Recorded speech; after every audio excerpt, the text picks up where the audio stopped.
Oi, pessoal, tudo bem? Bom, nós vamos fazer agora a parte 3 do Upsolving dos problemas do TFC do ano passado, né? Nós vamos agora, nesta parte, estudar os problemas J e G. Ainda tem a parte 4, né, desse Upsolving, que vai estudar os últimos problemas, os problemas E e H. É importante dizer, né, essa oficina ela já aconteceu, na verdade, ela aconteceu faz mais de um mês, no dia 7 de abril de 2026. O problema é que na ocasião da oficina tivemos um problema com a gravação e então não podemos gravar a oficina e por isso que eu vou ter que regravar agora a oficina para colocar nesse vídeo que vocês estão vendo no YouTube. Bom, vamos lá então. O primeiro problema é o problema J, é o problema Jamanta e o Coffee Break. Não vou ler aqui a descrição do problema, vou só direto ao ponto.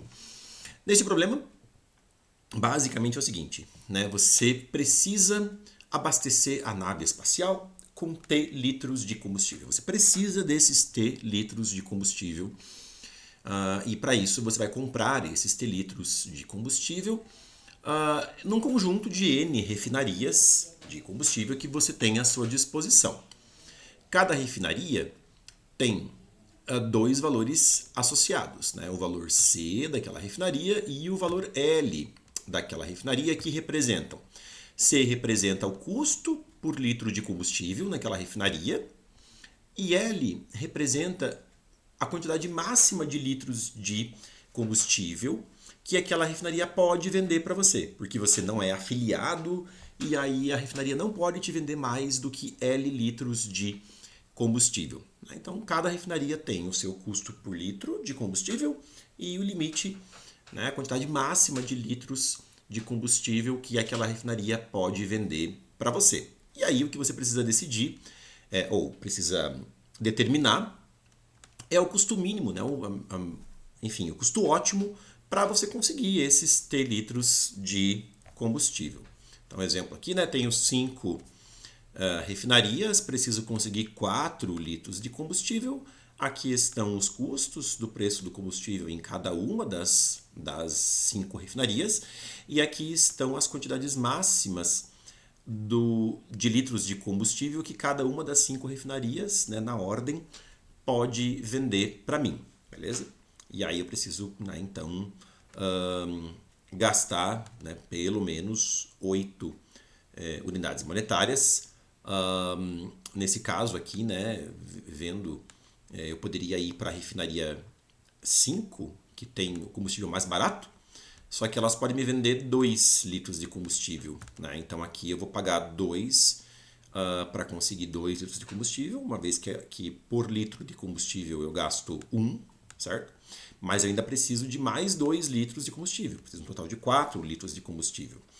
Aí eu posso ir lá para a segunda refinaria mais barata, né, que tem o custo por litro de combustível igual a 2, e já percebo que lá eu só posso comprar 1 litro de combustível. Né? Se eu comprar esse 1 litro de combustível que é possível a refinaria vender para mim, eu vou estar gastando 2, já tinha gastado 2 anteriormente, então mais 2, 4, tenho 3 litros de combustível, preciso de mais 1 litro de combustível. E aí eu não vou ter que fazer, né? Vou ter que ir para aquela refinaria lá de custo 4 por litro. Tudo bem, ela pode vender até 4 litros de combustível, mas eu não preciso de 4 litros de combustível, né? Porque eu já consegui 3. Então, mais 1 litro de combustível aqui, que eu compro a custo de 4, eu já fico satisfeito e vou ter gastado no total 8, certo? Então, isso explica de onde vem esse 8, né, no caso deste exemplo. Bom, fica clara a ideia, né, lendo esse enunciado desse problema, que essa estratégia, né, que a gente chama de uma estratégia gulosa,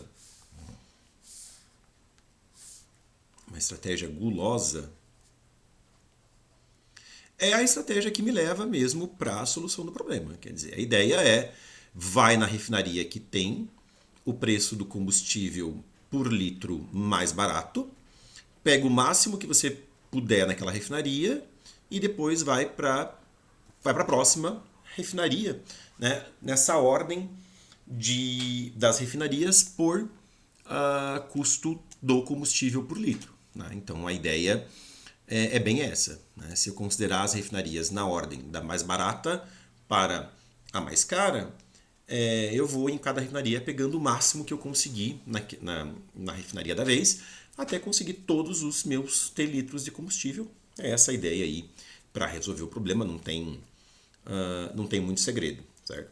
Só tem que observar um detalhe, né? Eu acho que todo mundo consegue intuir aí que essa é a solução do problema, né? E até porque não faria sentido a solução do problema uma solução ótima não considerar essa estratégia gulosa, porque pensa, se numa determinada porção do tanque eu já paguei o mínimo que dava para pagar por todos aqueles litros que foram depositados, não tem como uma solução para o restante do tanque ser pior, né, do que alguma outra solução em que talvez eu não teria considerado a solução ótima aqui no que já foi preenchido, teria colocado um combustível mais caro, né, para algum desses litros que eu já preenchi. Assim, por quê? Porque eu faria isso, né? Sendo que pelo menos nessa porção aqui eu já coloquei o combustível mais barato, né? Então, assim, essa intuição, é claro que é o argumento formal aqui de por que a estratégia gulosa funciona, eu não vou apresentar, mas tem um pouco a ver com isso, né? Tem a ver com o fato de que se até aqui eu cheguei com o melhor custo possível, não faz sentido eu ter chegado até aqui com um custo um pouco pior para quem sabe lá na frente eu ter um custo total melhor, né? Porque bastaria eu pegar e substituir o custo de até onde eu cheguei aqui que não foi o melhor e substituir pelo que foi melhor. Então, assim, é mais ou menos essa a ideia. Tá?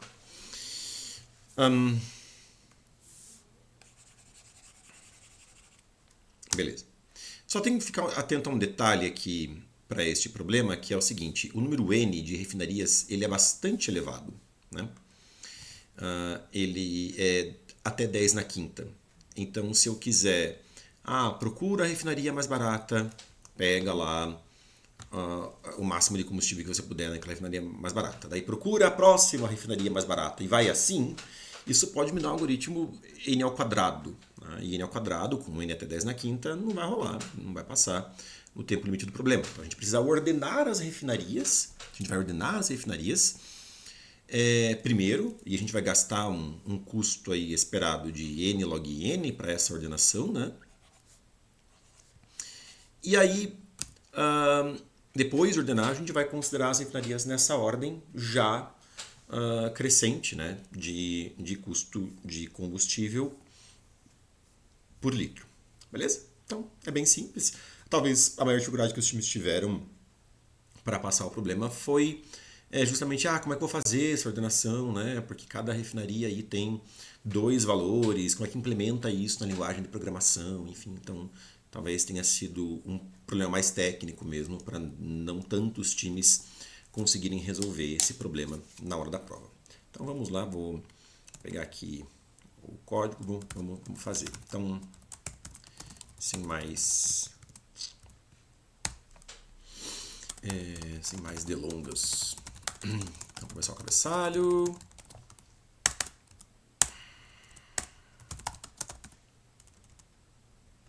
Bom, primeira coisa que eu vou ler são os inteiros n e t. Deixa eu passar para cá. Não passar para cá, não posso. Tenho sempre que lembrar, né, que tenho a minha imagem no canto do vídeo, então eu não posso colocar nada atrás dela. Tem os inteiros aí n e t, que eu vou ler por primeiro.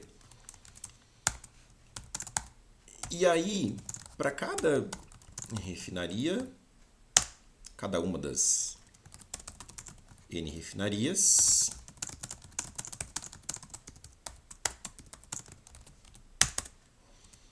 eu vou ler o seu C e o seu L. E eu vou colocar isso num vetor de pares de inteiros. Deixa eu definir um tipo para isso. VI. Né? Vou chamar de ref, é refinaria. Certo? Então, eu vou lá... Aliás, é vetor de pares de inteiros, né? Par de inteiro, que eu vou definir aqui como pair int. E aí eu vou chegar aqui e dar um pushback, ou até um placeback, nos dois valores que eu ler. Então eu vou ler dois valores, o valor C e o valor L. Eu posso deixar aqui, já que depois eu acho que eu vou usar de volta. Deixa aí. Eu estou atrapalhado.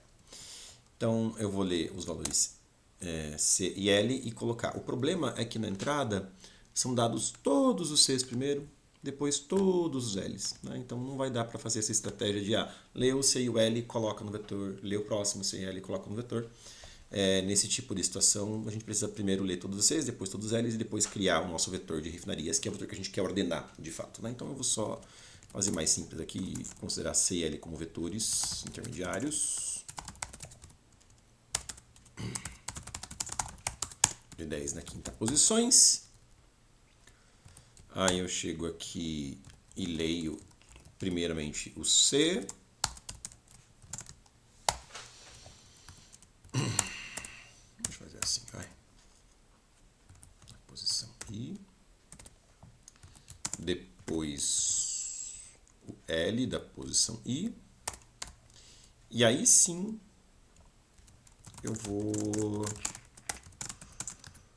criar o vetor ref, né?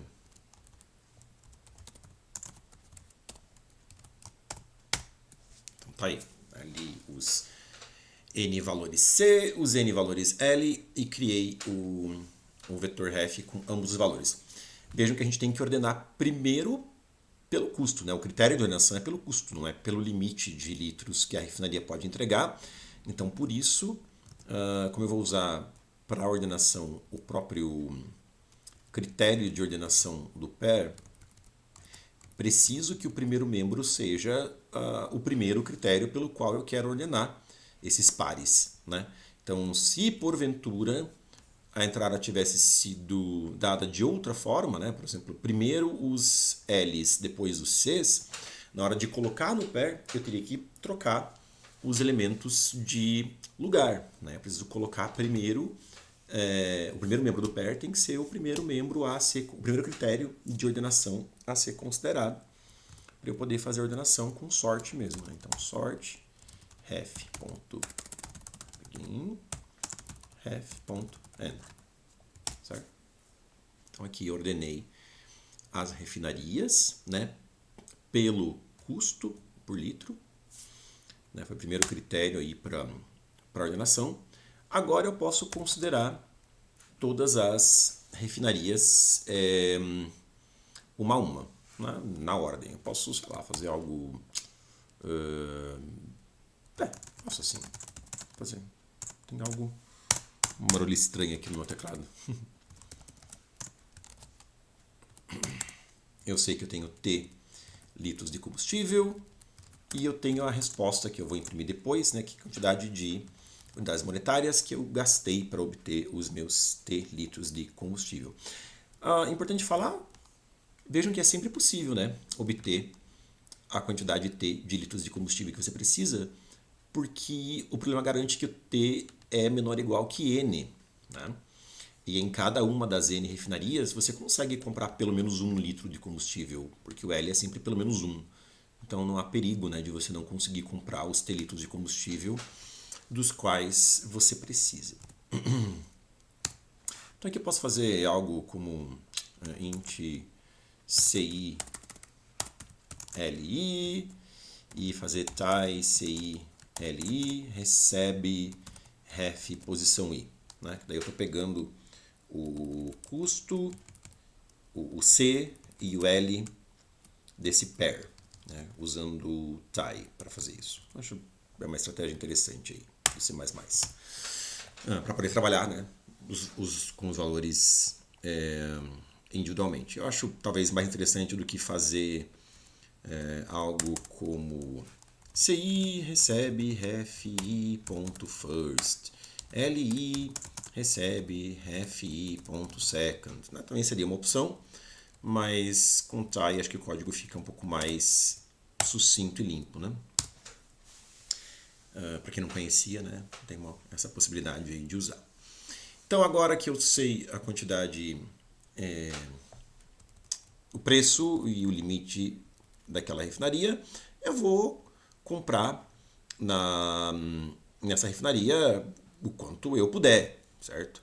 Então eu sei que eu ainda tenho T litros para comprar. Para decidir essa quantidade de litros que é a quantidade de litros que eu vou comprar na refinaria I, eu vejo, bom, se o L for menor do que o L da refinaria for menor do que o T, eu só posso comprar L. Se não, eu só posso comprar T, né? Eu não vou comprar mais do que eu preciso. Então, ou seja, eu preciso do mínimo, né? Do menor entre os valores LI e T. Essa é a quantidade de litros que eu vou comprar nessa refinaria.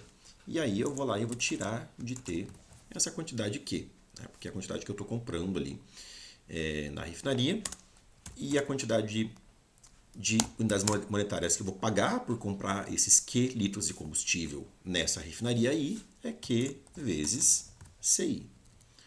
Então, ao final, eu imprimo a resposta. Certo? Pequeno detalhe, o custo do combustível em cada refinaria é um valor que pode ir até 10 na quinta, né? E são 10 na quinta refinarias. Então, pode acontecer de dar overflow nessas multiplicações aqui. Opa, e aqui é mais, né? Nessas multiplicações de Q por CI, pode acontecer dar overflow no int, porque 10 na 10 não cabe no int, né? Int vai até 2 bilhões, ou seja, 2 vezes 10 na nona, mais ou menos. Então, um número da ordem de 10 na 10 não vai caber no int. Então, eu preciso que a resposta seja um long, né?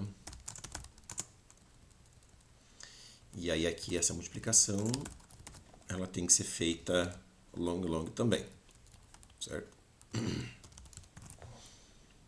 Beleza. Não basta apenas, vou guardar a resposta no long, então tá safe.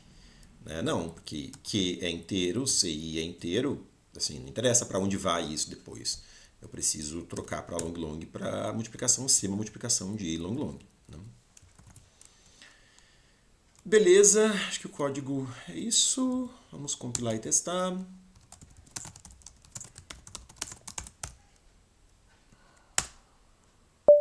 Nossa, deu. É que eu chamei de ref, né? Péssimo nome para o vetor. Ref é outra coisa na linguagem, então eu vou trocar ref para refinaria, refin. Agora vai. Muito bem. Deixa eu montar uma entrada. Vou pegar essa aqui.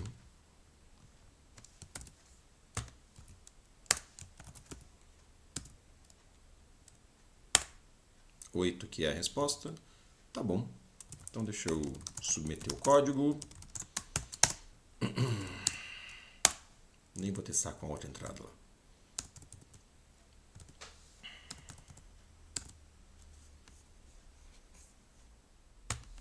Esse é o J.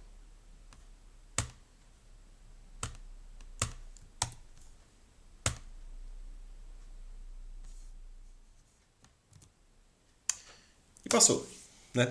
Vamos continuar então o próximo problema, o problema G. A gente começa a entrar agora numa parte da prova em que realmente poucos times fizeram os problemas, né? Alguns por não terem o conteúdo, alguns por terem o conteúdo, mas não conseguirem implementar, não conseguirem modelar, enfim, né? Então a gente vai discutir essas coisas. Lembrando que esse episódio do TFC, a gente começou, né, desde a parte 1, assumindo um conhecimento praticamente zero aí, né, em programação, e a gente tem construído os pré-requisitos, tem construído os conteúdos, e é o que a gente vai fazer aqui nesse problema G, guia do lixeiro das galáxias. É um problema que envolve grafos e DFS. Então eu vou apresentar de modo bem sucinto e rápido aí o assunto de grafos e DFS para caso você não tenha visto, certo? Então, o que é um grafo? Um grafo é uma estrutura matemática aí que consiste em vértices. Aqui no nosso exemplo, os vértices são esses nós, né? 1, 2, 3, 0, 4 e 5. E além, então são vértices, né? São objetos quaisquer, que a gente chama de vértices, e arestas entre esses vértices, né? Que são as ligações entre esses objetos. Aqui no nosso exemplo a gente tem a aresta 1, 2, a aresta 2, 4, 3, 4 e assim por diante. A gente usa grafos para modelar diversas situações, né? Sempre que você tem um conjunto de objetos, de dados, de computadores, enfim, seja lá o que for, e você quer falar sobre a estrutura das relações entre essas coisas, a gente costuma modelar isso com grafos, certo? Tem vários jeitos de representar computacionalmente um grafo, né? Um dos jeitos é por uma matriz de adjacência, certo? Então, uma matriz de adjacência, uma matriz indexada nas linhas e nas colunas pelos vértices do grafo, né? Aqui o nosso grafo tem 6 vértices, né? De 0 a 5, então eu indexo a matriz tanto nas linhas quanto nas colunas pelos vértices do grafo. E aí a posição IJ da matriz vai ser... Então a posição IJ da matriz vai ser 0 ou vai ser 1, dependendo se aqueles vértices I e J formam aresta ou não, né? Então os vértices 1 e 2 formam aresta, né? Aqui aresta 1, 2. Já os vértices 3 e 1 não formam aresta, né? Aqui os vértices 3 e 1 não tem essa aresta entre eles, por isso coloco 0 na posição correspondente da matriz, certo? É um jeito computacional aí de representar grafos. Outro jeito computacional de representar grafos, do qual a gente precisa falar, é por uma lista de adjacências, né? Que é um jeito um pouco mais compacto, ou potencialmente mais compacto de representar um grafo, né? Uma matriz de adjacências, percebam que uma matriz de adjacências de um grafo com n vértices, percebam que ela sempre vai ter um tamanho n quadrado, né? Mesmo se o grafo tiver bem poucas arestas, a matriz ainda assim vai ter n quadrado posições, não tem jeito, né? É o que é uma matriz n por n. Já uma lista de adjacências, ela é mais compacta porque ela tem um tamanho que é proporcional apenas à quantidade de vértices e arestas que de fato existem no grafo. Então, é uma estrutura que consiste num vetor de vetores, né? Então, eu tenho um vetor para cada vértice. Aqui eu tenho o vetor para o vértice 0, aqui eu tenho o vetor para o vértice 1, aqui eu tenho o vetor para o vértice 2 e assim por diante, onde para cada vértice do grafo, o seu vetor contém os seus vizinhos. Então aqui, né, o vértice 2 vai ter os vértices 1, 3 e 4. 1, 3 e 4 na sua vizinhança, certo? São os elementos que vão aparecer aqui no vetor associado ao vértice 2, o vetor dos seus vizinhos. Então apenas as arestas do grafo é que vão aparecer aqui nessa estrutura. Uma estrutura que vai ter um tamanho proporcional aí, linearmente proporcional tanto ao número de vértices do grafo quanto ao número de arestas, né? O que for maior. Importante que esses vetores sejam implementados como vetores de tamanho ajustável, né? Como vetores aí alocados dinamicamente, como por exemplo como o vector do C++, para que você não tenha desperdício de memória e não acabe pagando um tamanho quadrático, né? Não adianta eu alocar, já pré-aloco esses vetores aí todos com tamanho n, prevendo o pior caso, jogando fora aí o final dos vetores, porque isso vai me dar um tamanho O de n quadrado de memória de qualquer forma. Se o n for pequeno, é ok usar a alocação estática para isso, não tem nenhum problema. Mas se o n já não for tão pequeno assim, esse n quadrado acaba sendo inviável, né? Uma coisa importante também Bom, uma outra coisa é que alguns fazem uma alocação híbrida, uma alocação híbrida, né? Eu sou uma dessas pessoas que costumam fazer com que esses vetores que precisam ter esse tamanho ajustável sejam alocados dinamicamente, mas o vetor principal, né, o vetor dos vetores, aí ele tem um tamanho fixo. Vão ser N vetores que eu vou ter. Então, esses N vetores eu posso alocar com alocação dinâmica. Né? Não preciso que esse vetor aqui, nessa dimensão, também seja alocado com alocação dinâmica. Né? Eu acho que pode resultar num código um pouquinho mais limpo, mas há controvérsias. E, na verdade, se quiser fazermos os vetores com vector do C++ e alocação dinâmica, não tem problema nenhum. Eu acho que, inclusive, esta é a preferência aí do pessoal aqui do clube de programação. Acho que eu sou mais das antigas e tenho esse hábito de fazer com alocação híbrida, mas acho que pouca gente faz desse jeito, como eu vou mostrar para vocês agora. Então, eu vou rapidinho, antes de a gente ir lá para o problema, né, vou mostrar alguns outros códigos de grafos que são importantes, que vão aparecer em problemas de grafos e DFS de um modo geral, e eu não tenho como não mostrar primeiro esses códigos. Então, o primeiro problema aí que a gente vai implementar é bastante simples. Eu vou fazer o seguinte: dado um inteiro n, que é o número de vértices do grafo, e um inteiro m, e dadas também todas as arestas, as m-arestas do grafo, sobre o conjunto de vértices de 0 até n-1, o que o teu código tem que fazer é construir a lista de adjacências do grafo. Né? Construir a lista de adjacências conforme a gente mostrou. E aqui vai ter que ser alocação dinâmica. Né? Dá para ver que não dá para pagar memória n quadrado, porque o n é muito grande. Né? 2 vezes 10 na quarta. Não dá para pagar memória n quadrado, ou fica muito complicado, né, pagar esse tanto de memória, sendo que eu nem preciso, uma vez que eu poderia ter uma estrutura de tamanho 10 na sexta para representar o mesmo grafo. Então vamos lá. Deixa eu só ver se eu estou gravando no OBS, né? Estou gravando no OBS. Então a gente vai fazer um código aí, então, chamado graph.cpp.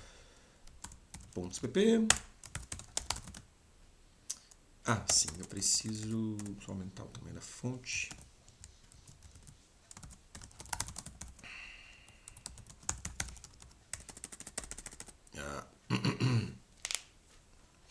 Deixa eu só voltar aqui. Voltar aqui para esse cara. Beleza.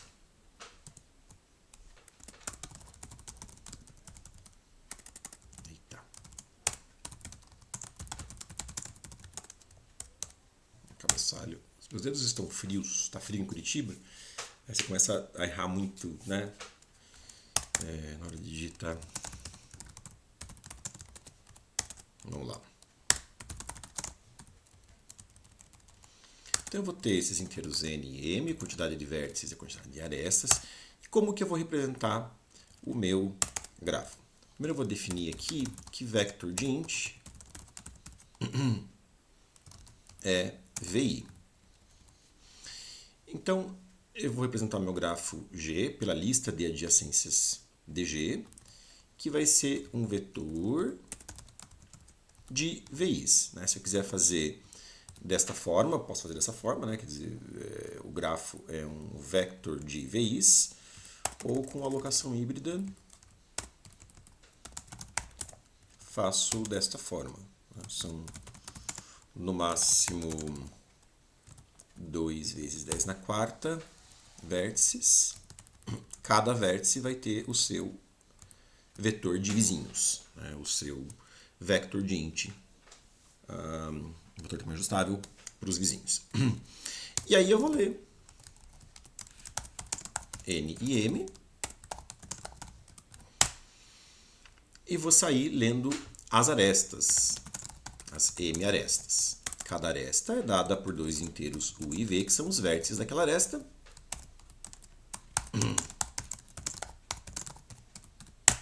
Uma vez que eu li, que eu identifiquei as arestas u e v, eu preciso inserir tanto o vértice u na lista dos vizinhos de v, quanto o vértice v na lista dos vizinhos de u.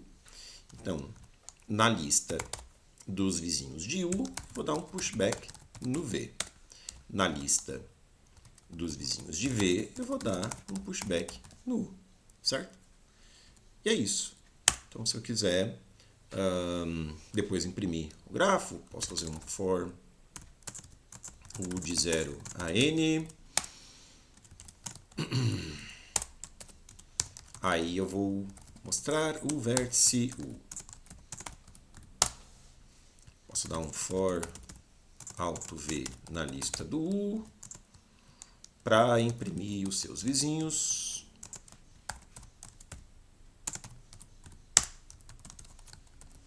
Um barra N aí depois da lista de cada vértice. Né? Imprimir um espacinho antes de cada vizinho. E é isso. Eu vou tirar esse espaço aqui. Deixa eu mostrar o código funcionando.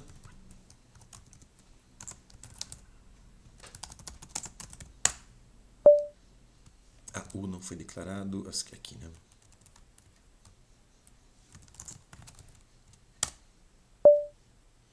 Então, vou pegar aquele grafo lá da figura, do exemplo.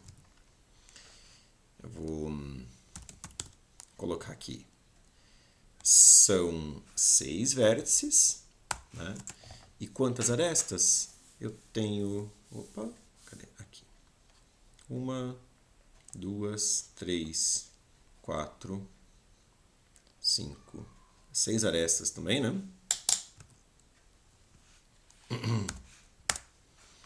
Tem aresta 0, 5, a aresta 2, 1, 2, 3, 2, 4, 1, 4 e 3, 4.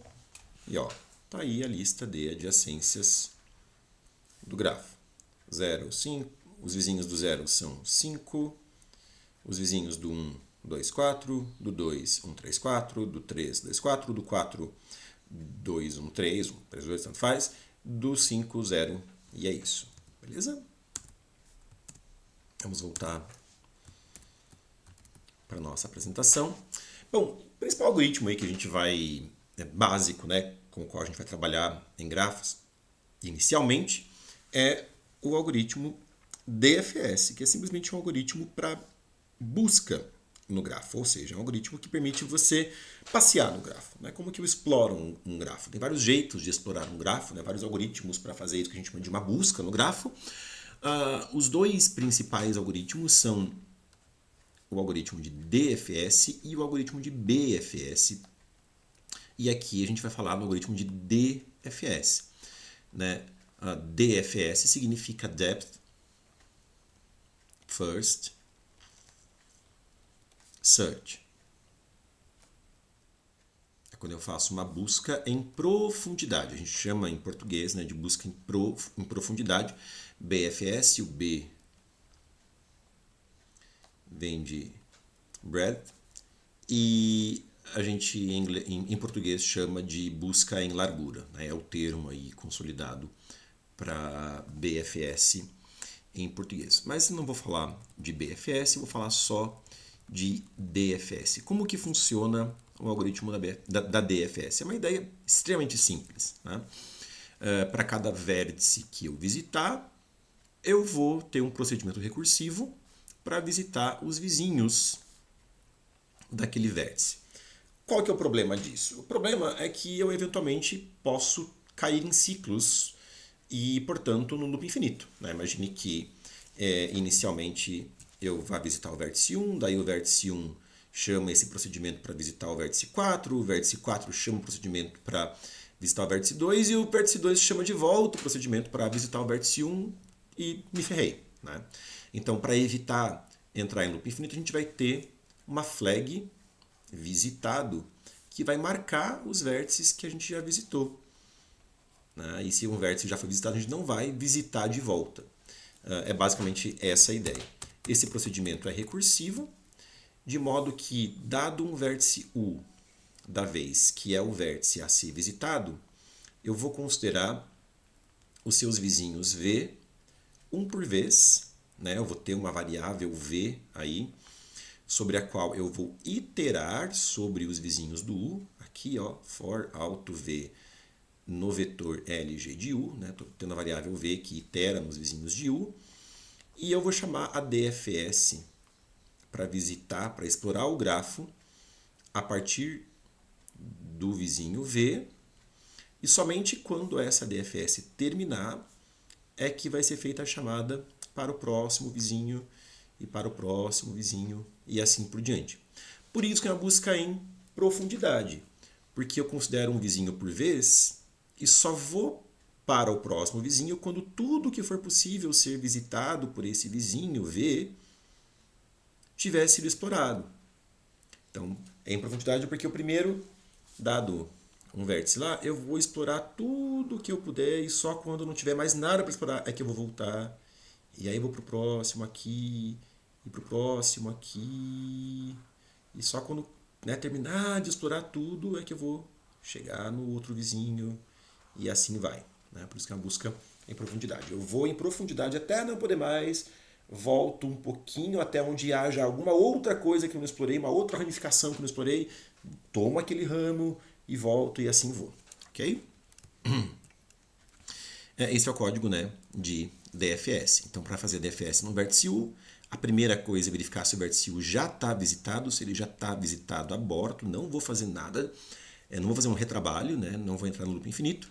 Agora, se ele não está visitado, eu visito e aí itero sobre os seus vizinhos, chamando o procedimento para visitar os seus vizinhos. Beleza? Beleza, né? Simples. Então, vamos agora falar sobre o nosso problema, que é um problema de DFS. É simplesmente isso. Tá? Só que ele é um problema que está atrelado a um dos principais usos de DFS. Na verdade, DFS pode ser usado para muitas coisas. Apesar de um algoritmo muito simples, né, um código que, veja, um código realmente muito curto, né, são basicamente 4 linhas de código, 3 linhas de código, dependendo de como você escreve aí. Tem várias coisas muito legais que dá para fazer com DFS. Né? Uma delas é identificar as componentes conexas de um grafo simples.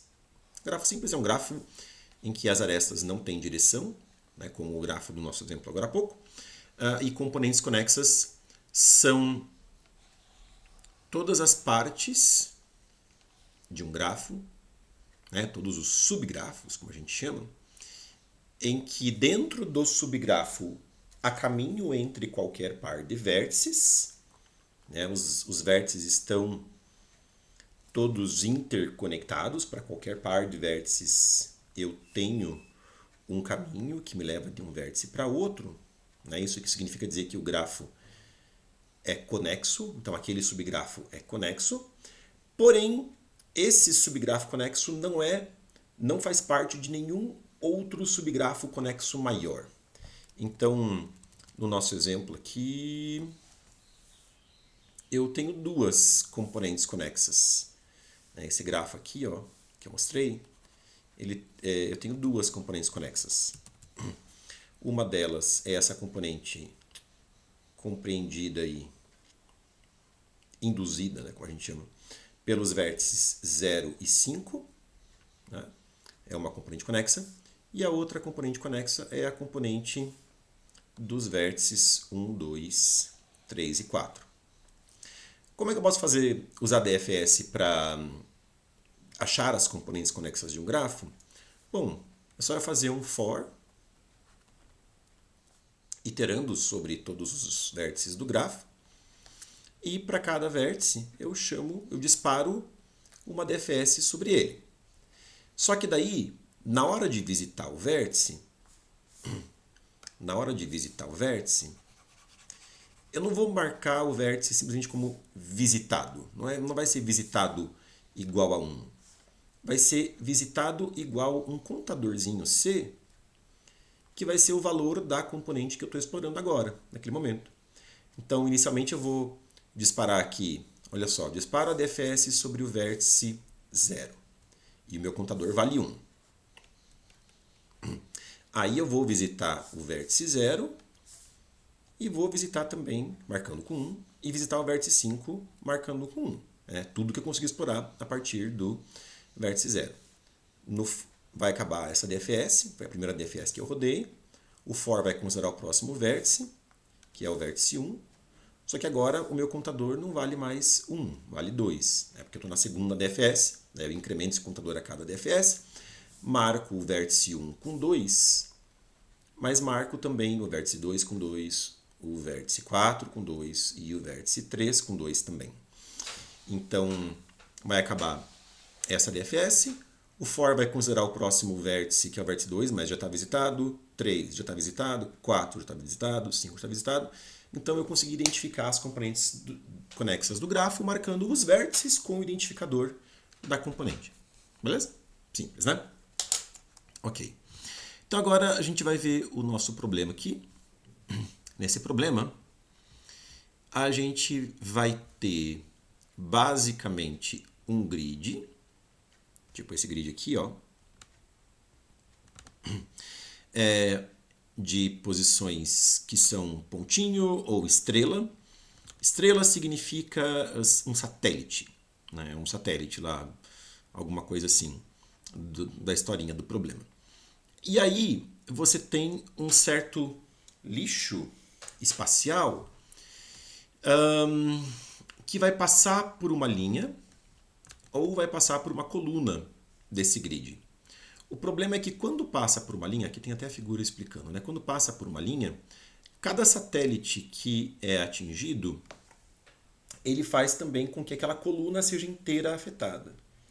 E cada satélite nessa coluna que for atingido vai fazer com que aquela linha seja inteira afetada e assim por diante, né? Então, destruir um satélite vai causar um certo efeito cascata da destruição de vários satélites. E aí o que o problema pede, basicamente, é qual que é o maior número de satélites que é possível destruir, disparando esse efeito cascata sobre uma linha ou sobre uma coluna. Então aqui nesse exemplo, né, o maior número de satélites que é possível destruir é 9. Tá? Primeira coisa que a gente vai pensar é como que a gente modela isso com grafo. E talvez essa seja a parte mais difícil do problema, entender o que é o vértice do grafo. Porque talvez a primeira intuição nossa seja modelar o grafo aqui, fazendo com que os vértices sejam os satélites. Até é possível essa abordagem, mas eu acho ela bastante complicada. É uma abordagem um pouco mais simples, muito mais simples na verdade, é entender que, na verdade, os vértices são as linhas do grid e as colunas do grid.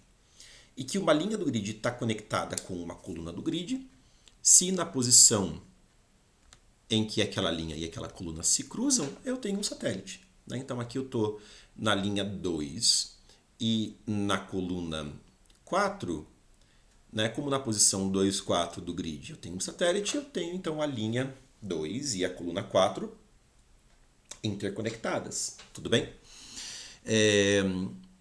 E aí, o que eu posso fazer?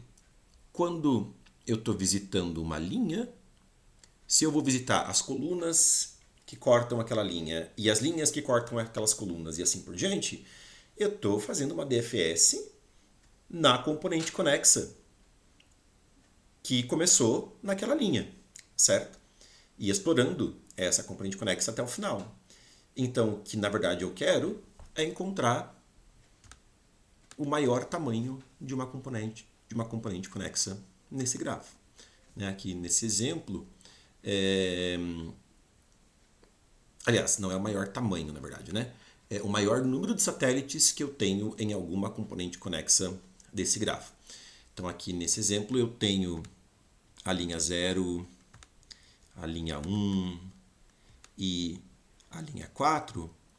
Elas são conectadas, né? Fazem parte da mesma componente conexa das colunas 1, 2, e essa aqui que é 4, 5, 6, 7. Né? Então você vê aqui, ó, tem toda essa coluna, todas elas são conectadas. E nesta componente eu tenho 9 satélites, esse é o maior número de satélites de uma componente aí desse grafo. Tudo bem? Então, basicamente, o que a gente tem que fazer é isso, né? É rodar DFS, primeiro para marcar as componentes conexas, para identificar para cada vértice do grafo, né, que são as linhas e as colunas, a quais componentes elas pertencem, e depois a gente vai varrer todas as componentes vendo quantos satélites que tem naquela componente. Acho que o jeito mais fácil disso, na verdade, é varrer o grid. Pega cada satélite, você já sabe qual que é a componente onde ele está, porque é a componente da linha onde ele está, e aí você vai e naquela linha ou naquela componente você incrementa, né, a quantidade de satélites que você descobriu para aquela componente. Depois é só pegar a maior. Tá bom? No código vai ficar um pouco mais claro. Eu vou implementar com calma aqui. Beber um pouco de água. Eu não comentei com vocês sobre este problema, como que a gente vai representar o grafo. E a verdade é que eu nem vou representar o grafo com uma lista de adjacências, como a gente viu agora há pouco, porque na verdade o próprio grid, né, já determina aí quando dois vértices, linha e coluna, são adjacentes. Então eu vou usar a própria informação do grid aí para navegar sobre o grafo. Veja que não é uma matriz de adjacências, né, porque uma matriz de adjacências eu preciso ter todos os vértices do grafo indexando as linhas e todos os vértices do grafo indexando as colunas. Aqui eu tenho alguns vértices do grafo, que são os vértices linha, indexando as linhas, e os outros vértices do grafo, que são os vértices coluna, indexando as colunas. Isso é que a gente chama, na verdade, de uma matriz de bipartição. Só para vocês saberem, né?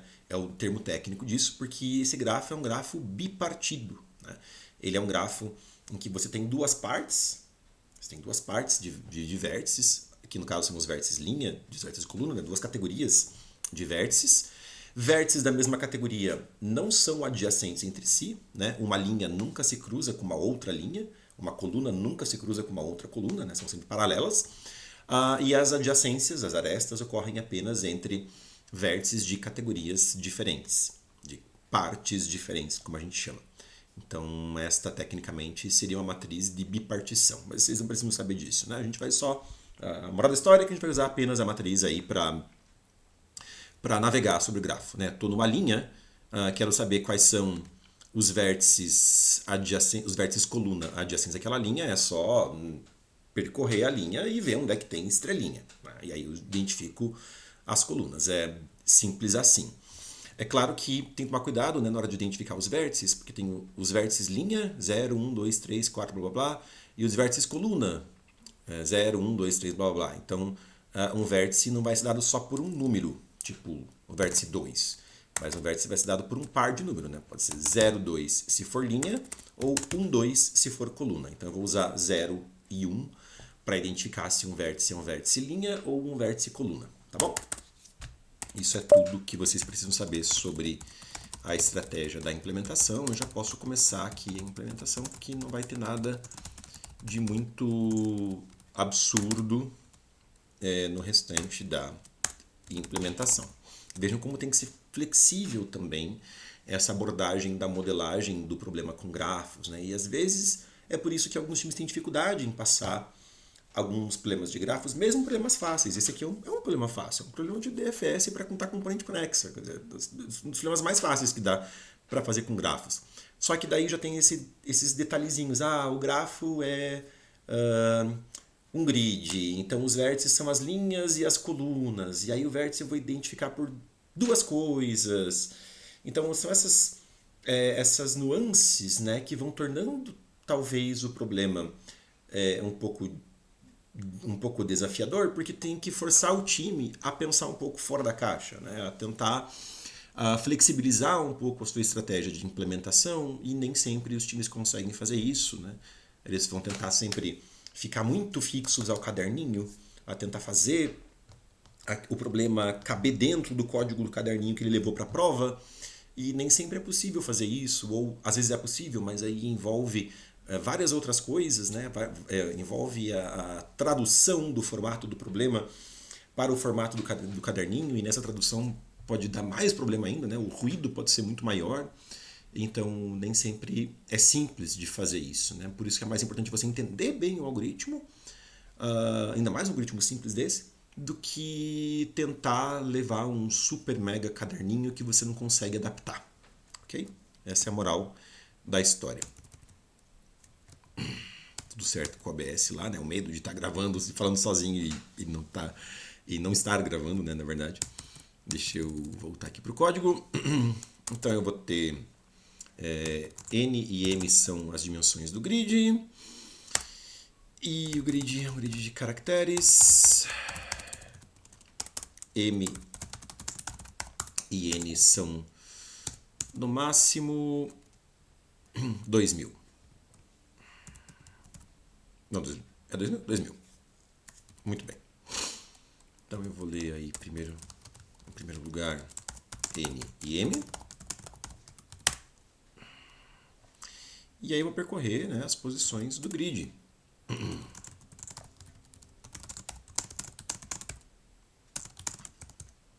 Primeiro, para ler todas as linhas, vou usar scanf%s, que lê uma linha inteira. Já vai ler a linha I do grid, certo? Beleza. Agora eu preciso rodar as DFS, né? Vou rodar as DFS partindo de todas as linhas e partindo de todas as colunas. Então, inicialmente, nenhum vértice do grafo está visitado, certo? Então, eu vou definir que nenhum vértice do grafo está visitado. Eu vou ter aí, portanto, esse visitado 2 max quadrado nada, né? Max. Visitado 2 max, porque eu tenho os vértices que são indexados de 0 até n menos 1 ou 0 até n menos 1, né? Mas o vértice ele pode ser um vértice linha ou um vértice coluna, tudo bem? Então, inicialmente, ninguém está visitado. E agora eu vou fazer uma DFS nas linhas primeiro, né? Eu vou disparar uma DFS inicialmente nas linhas, na linha I, e depois fazer uma DFS nas colunas. DFS aí para cada coluna J. Para cada DFS que eu vou disparar, eu vou ter aquele contador global que eu falei para vocês, o contador da componente, né? Começa com 0. E aí toda vez que eu vou disparar uma DFS nova, eu incremento o valor desse contador, né? Para identificar aquela componente.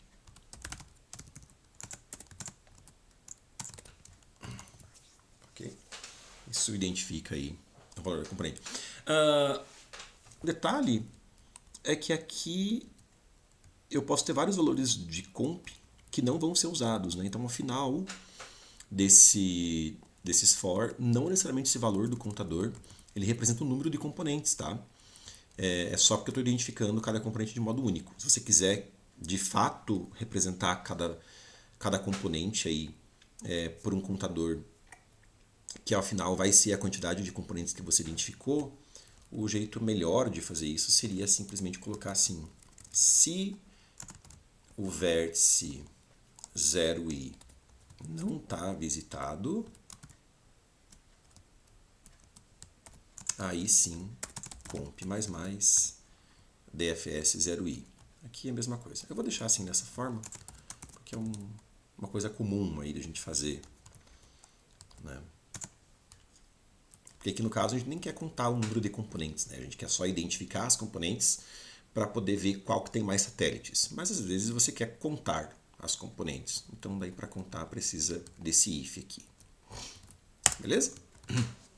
Aí disparei ali as DFS. Todos os vértices linha e os vértices coluna já sabem a qual componente eles pertencem, né? Por causa, esse valor está no vis da linha e o vis da coluna. Agora, o que eu vou fazer é simplesmente navegar sobre o grid percorrer o grid e ver em quais posições eu tenho satélite. E se eu tenho satélite, eu preciso acessar a componente daquela onde está aquele satélite. Posso fazer isso com vis 0i ou vis 1j, tanto faz, certo? Eu posso considerar tanto a linha i quanto a coluna j. Como tem um satélite ali, a linha i e a coluna j estão na mesma componente.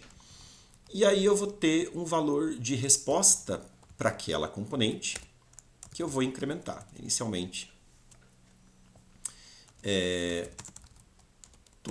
todo vértice linha e todo vértice coluna, toda componente, né, começa com zero satélites que eu identifiquei nela.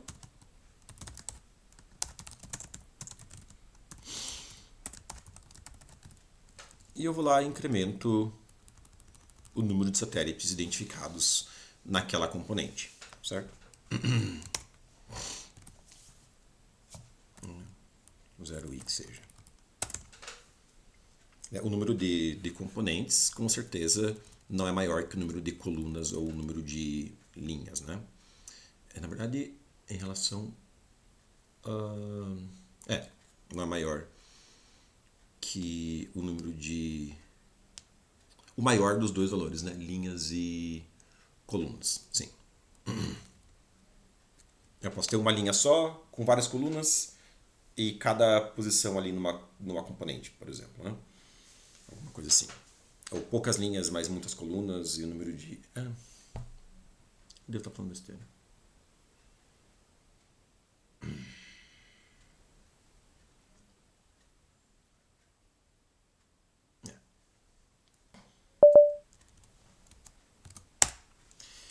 Então, ao final, é só identificar qual desses valores aqui foi o maior, que vai ser a resposta a ser impressa. Então, max resposta começa com 0. Eu vou botar aqui, na verdade, o mais.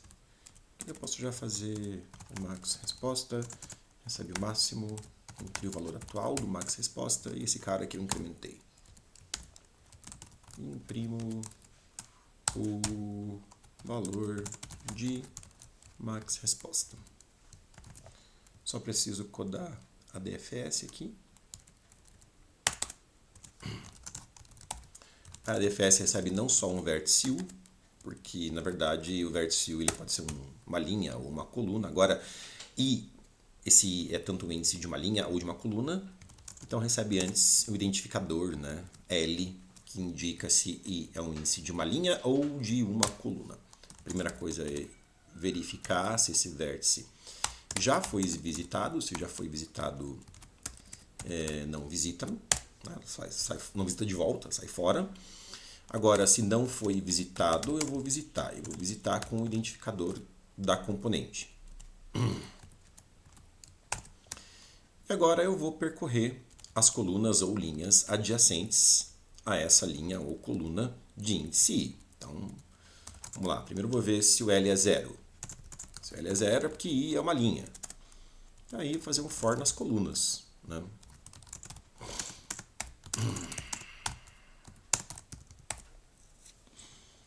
Vejo em quais posições eu tenho satélite.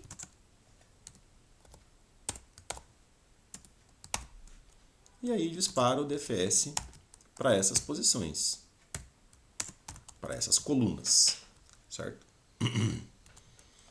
Se não, fazer um for para iterar nas linhas. Ops, I não pode, né? Porque o I já está usado aqui. O I já está usado aqui. Então, J, né, vai iterar sobre as linhas. Vejo se tem satélite lá. Se tem, disparo a DFS para essas linhas. Beleza? É isso. Essa é a nossa DFS. Acho que Só compilar e testar.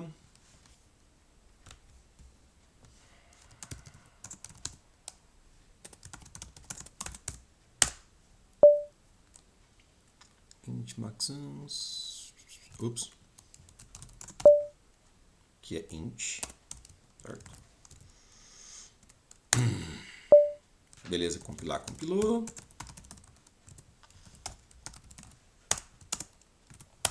Deixa eu pegar uma entrada do exemplo. Vou pegar essa primeira aqui. 3, 4.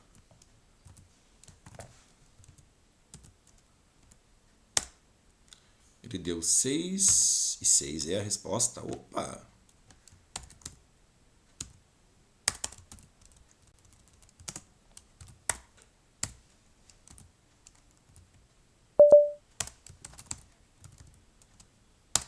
Deu 1. 1 é a resposta. Legal.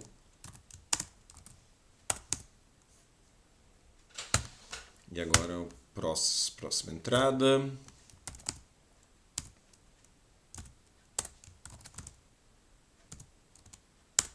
Deu 9. 9 também é a resposta. Que legal. Vamos submeter o código. Código. Ah, o que eu estou fazendo? Eu preciso submeter por aqui.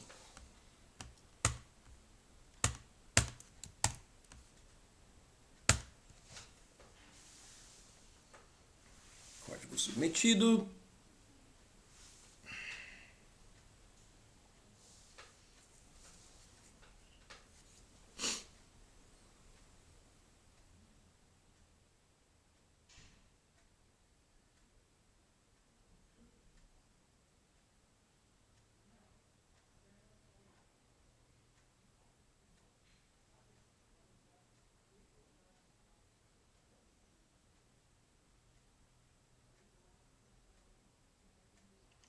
Rodando, rodando, rodando. Opa, opa, opa. Tá indo, né? Já passou até o caso 24. Vamos lá, né, gente?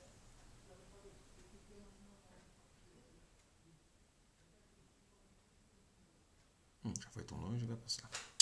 Beleza, pessoal? Muito obrigado. Fiquem bem e até a próxima.